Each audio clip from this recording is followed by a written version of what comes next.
If you're looking for ways to improve your mental health through things like reducing stress, anxiety, or depression, you can go online and you'll find all kinds of information as well as in books and from health professionals. Now, these all have some very good pieces of advice. I've used much of it as well myself. But there is one thing I discovered that I believe has been completely overlooked, and it's so deceptively simple, and I think that's the reason why it gets overlooked, because of its simplicity. And so this simple thing is our breathing. Now, I know you might be thinking, well, yeah, of course we breathe, but as with many things in our life, it's not what we're doing, but also how we are doing it. So how we are breathing actually has much more of an impact on our mental and physical health than I believe a lot of people actually realize. So in this video, I'm going to share with you exactly how and why the way you breathe affects your mental health and your physical health. And once you understand this, it can seriously improve your overall well-being. And stick around till the end, because I'm going to reveal exactly how this actually affects us on a much bigger scale than I think people have realized.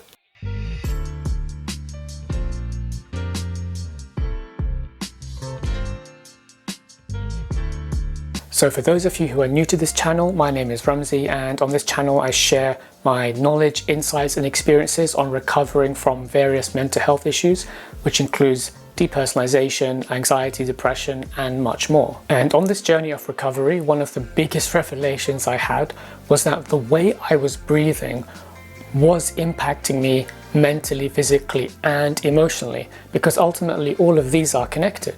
And I'm going to put some links in the description below which talk about the connections between the way we breathe and our mental and physical health. So this revelation has a few layers to it. The first being something I think most people have realized, especially if you've experienced anxiety, which is that when you're anxious, your breathing changes, it becomes more shallow. And this really meant that my body wasn't getting enough oxygen throughout the day, and I could feel my body becoming more and more stressed as time went on. And so it probably comes as no surprise to those who have experienced long-term anxiety, which is that one of the first pieces of advice that you may read or are given is to start using controlled breathing. And so this is when you are given techniques to use when you are experiencing high levels of anxiety. Common ones are the 4-3-7 technique. So that's breathing in through your nose for 4 seconds, holding it for 3, and then breathing out through your mouth for 7 seconds. And that's a pretty common one, and of course it works in the moment, which is great. However, the problem is this only works for somebody experiencing an immediate experience of high levels of anxiety. So for example, in a panic attack, this isn't really a solution in the long run. It's really only there as a short-term solution. And so the next layer to this revelation is that it's not just about using breathing techniques in the moment to reduce anxiety and stress. It's really about the way you're breathing throughout the day as well. And this is because the way you breathe throughout the day is going to have a cumulative effect on your level of stress and anxiety as the day progresses. So you can, for example, in the morning use breathing techniques, that's great, but then if stress and anxiety is triggered throughout the day, you won't necessarily be able to breathe in that way in the moment, and to control your breathing using those techniques in the moment, sometimes it's just not practical. And this actually will have an impact on the way you think and your ability to make decisions. And if that sounds strange, let's think of an example. So let's say, for example, you start experiencing stress or anxiety during the day. Essentially, your body and your mind are perceiving there to be some type of threat in your environment or within your mind, or within your emotions. And so because your mind is perceiving there to be some kind of threat, this starts increasing your blood pressure, and you start breathing more shallow, and this is because it's triggering the fight, flight and freeze response. And it does this because by changing the way you breathe and by changing your blood pressure going around your body, it's essentially preparing you for what it perceives to be some kind of threat. So you can either fight or you can run away, as an example. And so what this means is, if this is what you're experiencing throughout the day as your default state of being, as the normal way that you breathe, so you're breathing in a stressed way, then you're never really getting proper oxygen into your body. And so if this is your normal state of being, where that's how you normally breathe in a stressed out way, where you constantly have a higher amount of blood pressure in you and your breathing is more shallow, you're never actually in a calm and relaxed state. So your default is always going to be some level of stress. And I noticed this in me for many years, where when I would pay attention to my breathing during the day, I realized it never fully went in or out. So I never really took a full breath in, I never really took a full breath out. It was very much more shallow than normal. And so I realized that I was basically stuck in that state of there always being some level of stress, of anxiety, never really breathing fully in or out. And so essentially that way of breathing had become a habit. And I believe for many people, this is also happening. And so the next layer to this is that when that becomes normal, when that's just our normal way of breathing, and when we always have a low state of anxiety, it actually goes out of our awareness, so we don't even notice that we're doing it. And so this means, okay, maybe at certain points during the day, if we're trying to reduce anxiety and stress through breathing techniques, it doesn't really get to a much deeper layer of the issue, which is how you're breathing all the other times throughout the day when you're not doing those techniques. And so it was really only when I started doing mindfulness practices and self-awareness practices to expand my self-awareness that I started to notice the connection.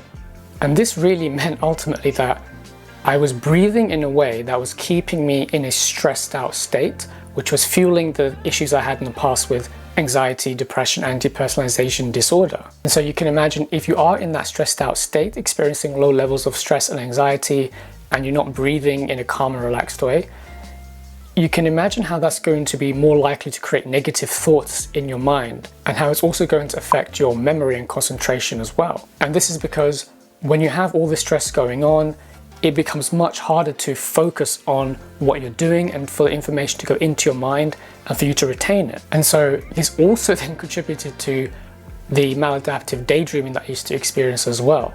So you can see how all of these end up becoming connected, and how through just the simple act of the way you breathe, it actually affects all of these other issues as well. If you do experience maladaptive daydreaming, I highly recommend a video I made previously where I talk about how I overcame that. So click the link up here to watch that video. So what did I do to start changing the way I breathe and to change this habit that had become ingrained, that was influencing all of these other mental health issues I was experiencing in the past? So one of the first things I used to do was I used to simply check in throughout the day on how I was breathing. So one way you could do this is what I did for a while, was I would set a timer every hour, and whenever that timer went off, I would put my attention on my breathing to see how am I breathing. So you can start asking yourself questions as your attention goes to your breathing.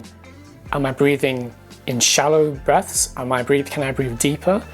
Am I breathing out more than in? These are things to start noticing so you can understand what exactly could be triggering this habit as well. And then secondly, once you notice how you're breathing, just start seeing if you can breathe deeper. So I find that the out breath, if you make that deeper more than the in breath, that actually has a more calming effect. However, the issue is the persistent practice of breathing like this. Of course, you can try out different ways of breathing, but the main key thing to understand is if you have the habit built in of breathing in a way that's contributing stress and anxiety, you're going to have to practice overwriting that habit and breathing in a more calmer, deeper way. And so the good thing is, what I noticed is when this did become a habit, when I did experience elevated levels of stress, I would automatically start, you could say, activating that breathing technique where I noticed, immediately when I experience stress, my attention would now go straight to how I'm breathing.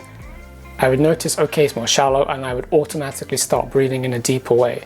So when you get to that point, that's how you know you gain more control over your body and your mind. And this is key to recovering from things like depersonalization disorder, because I noticed that as this way of breathing became more of a habit, more ingrained, I did experience less depersonalization. And that's because it really is ultimately linked to anxiety. The other thing I discovered was when you breathe out and you breathe deeper, it actually calms your actual nervous system. So breathing in a particular way does have a direct impact on you physically, it's not just mentally. And so I suggest the reason why this helped with depersonalization disorder is because if depersonalization disorder, and I mentioned this in my previous videos on depersonalization, if it really is ultimately about the freeze response, from the fight, flight and freeze response being triggered constantly, then through breathing like this in the long run, it is gradually allowing your nervous system to move from that state of hypersensitivity into being back in its normal state. I can also suggest that maybe because you're taking in more oxygen, your body is less stressed out physically. So there's more oxygen available, so it doesn't have to work as hard. That's just a suggestion that I thought maybe is contributing to anxiety and stress. So there is another part to this that I believe is often missed out when talking about how to use breathing techniques or how to breathe throughout the day. And that is what you should be doing with your point of awareness, so your point of attention while you're breathing. I noticed that when I would experience high levels of stress or anxiety, my mind was more likely to wander off.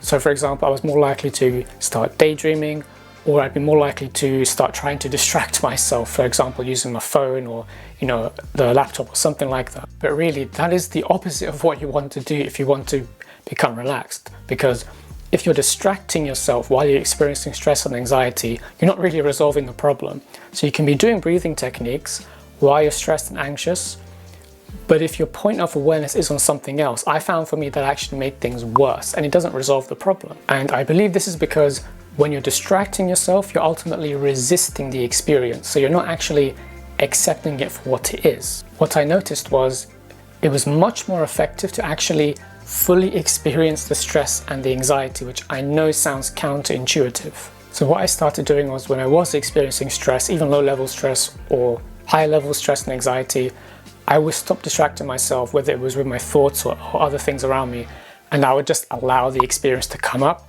while I was focusing on this way of breathing. And what I noticed was this was way more effective when I wasn't physically trying to create tension around it to reduce it, or mentally trying to get away. These are forms of resistance. It was when I was doing these breathing techniques and also the breathing throughout the day while allowing the anxiety and stress to come up that I found in the long run was really, really good for reducing stress. So what you do is, as you're breathing, you allow yourself to experience the anxiety and stress, and you place your full attention on it. So you notice the sensations. You'll notice also your mind will constantly try and get away from it. You'll notice your body will try to create tension around it as well, to try and, it's as though it's trying to protect you. This is normal, so you have to practice essentially letting go and allowing the experience to come up. This is what I did, and doing this with breathing techniques made a serious difference. So what you'll notice is you'll have the muscle tension around you while you're doing this. So what you need to do is to really allow your body to relax while you're breathing, and the best way is to place attention on your body and on that resistance. But the more you do this, because it is a practice, you'll notice that as you're breathing, as you're observing the anxiety and you're allowing it to come up, as you're observing the stress and the tension, and you're not judging it, you're just letting it be. I noticed with practice in the long run, I started having less anxiety because I wasn't resisting it. So it would come up, and it's almost like through experiencing it, it would eventually go through me, almost like I was letting it go. And so this brings us to the final point, which is that the way you breathe doesn't just affect stress and anxiety levels. When we don't realize that we can control our breathing and that the way we breathe affects anxiety and stress levels, we end up resorting to unhealthy coping mechanisms to try to reduce stress and anxiety. And this has bigger ramifications than we may realize. When we are stressed, we end up resorting to unhealthy habits and developing unhealthy habits, such as unhealthy eating or drinking, becoming addicted to, let's say, video games, your mobile phone, watching TV, and these have a physical impact on us. So what started out as a psychological issue ends up manifesting eventually as a physical issue. And this then has a knock-on effect, which over time affects our lifestyle as well. So if you are stuck in a negative loop where you're experiencing stress and anxiety, which is leading you to have to use coping mechanisms, which is then having a negative knock-on effect in your life, maybe start trying to change this negative loop by starting with how you're breathing. Maybe the way you're breathing is contributing to stress and anxiety and you don't realize it. Now, of course, I'm not saying that this is the root cause of solving anxiety or stress. There are going to be things in your life you may have to actually change. And from my experience, long-term anxiety and stress is usually from also something much deeper psychologically and emotionally as well. But if you use a starting point of how you breathe, this could lead you to start seeing more positive effects you didn't realize you could actually control. So thank you for watching. Don't forget to subscribe to be notified when I release the next video. Click the like button if this has been useful, and let me know in the comments what your experiences are with the way you breathe and its impact on your levels of stress and anxiety throughout the day. And I'll see you in the next one. Take care.